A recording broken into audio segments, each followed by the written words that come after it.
le projet du tram neuf. C'est le premier projet, on en est extrêmement fiers, qui sera intégralement aux couleurs et aux prescriptions d'Île-de-France Mobilité, bien sûr sur le matériel roulant, sur les tenues des différents agents, mais également sur les infrastructures et les stations. Ce qui nous permet de poser les premières bases d'un réseau unifié, cohérent, homogène. On a fait de nombreuses réunions avec les architectes, avec les ingénieurs, avec les différents chefs de projet, mais aussi les associations, les élus locaux. Tout le monde a été mis à contribution pour avoir un design et des stations qui s'intègrent parfaitement dans ce territoire et qui correspondent aux attentes de chacun.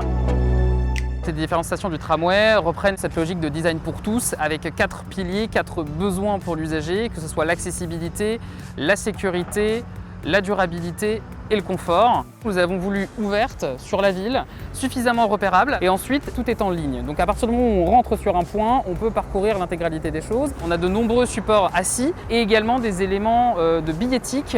C'est un projet qui avait pour but de répondre à l'ensemble de ces attentes et on pense qu'aujourd'hui on a réussi cette mission. Toutes les stations de la ligne T9 ont été conçues de manière homogène, mais en s'adaptant au contexte urbain qui se trouve autour. Donc de manière générale, on a des stations avec des quais de 45 mètres qui sont en face à face, des traversées piétons de part et d'autre des quais qui permettent de sécuriser les flux. L'organisation du mobilier est la même sur l'ensemble de la ligne. Donc on a déjà ce mât de 9 mètres qui va permettre de signaler la station aux personnes qui sont alentours et qui vont également apporter des informations à la fois aux voyageurs et aux personnes qui vont dans le reste de la ville. Ensuite, on a 2 abris qui font 10 mètres chacun et qui vont permettre de protéger les voyageurs, dans lequel il y a aussi des fonctions d'information voyageurs. Et enfin, il y a ce qu'on appelle le bloc technique. Il y a la partie distributeur de titres de transport et une partie qu'on ne voit pas par contre, qui est une partie d'alimentation électrique et de système propre à la station.